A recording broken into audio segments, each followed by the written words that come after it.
Magandang araw, welcome po dito sa Ron Motor Repair. So ito po yung aming ginagawa ngayon. Actually po itong motor na to, kahapon pa namin to ginagawa. So medyo hapon na kasi siya dumating eh.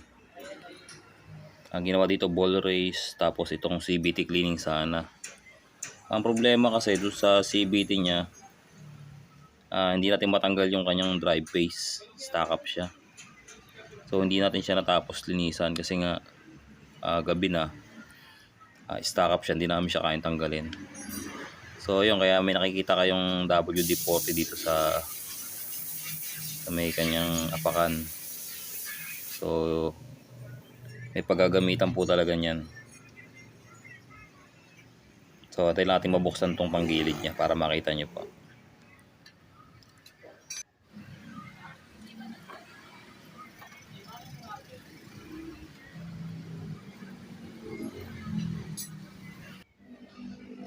So tanggal natin tong cover para makita nyo na.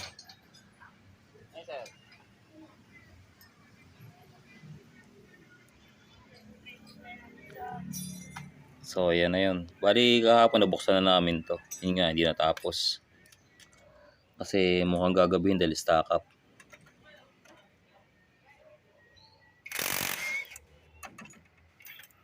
So ayan, tanggal na yung nut. Usually pagka ganyan, ayan, madali lang dapat tanggalin yan. So ito, matigas talaga siya. So ayan, tatanggalin mo natin tong bangka na to o yung cover para mas maginhawa gumalaw. So ayan, ayaw talaga niyang matanggal. Oh. Matigas siya. So ayan, tinagal natin yung kanyang cover sa gilid para mas madaling gumalaw. Ayan, talaga siya maigpit. So ang diskarte dito mga boss, ito lang.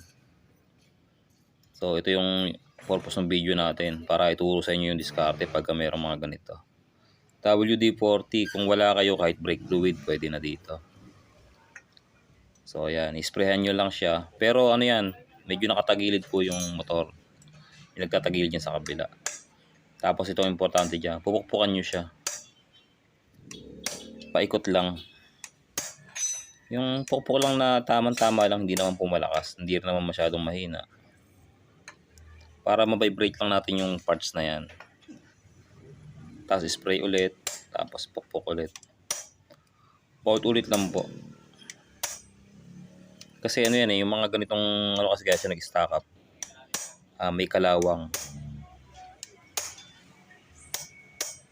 So pag pinupukpok natin, medyo nababibrate o nauuga ng konti, kahit pa paano gagalaw po yan. Hindi naman palaging ang puwersa, kailangan kasi lalabas mo, palaging palabas. Minsan kailangan din paloob. O kaya natin pinupukpok para mag-vibrate lang siya.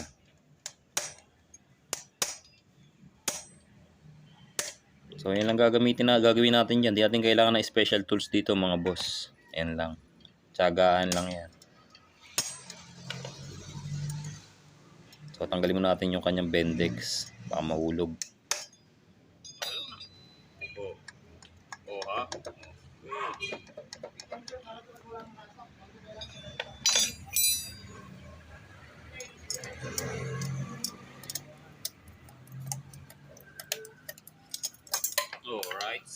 So yun, tumatalsik pa. So ayan, tanggal na. No, ganun lang po ang diskarte mga boss. Huwag nyo pong pupersahin.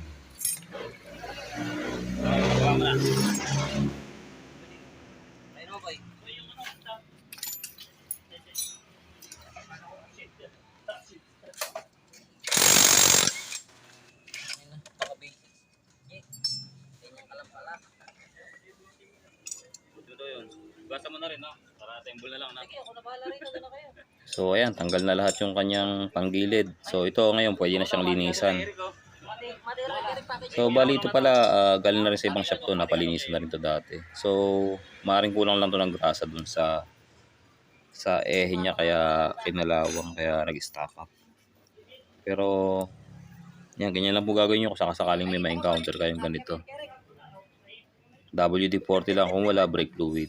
So ayan, susuhugasan na lang namin ito para malinis. So hanggang dito na lang po yung video. Maraming salamat po sa panonood ninyo.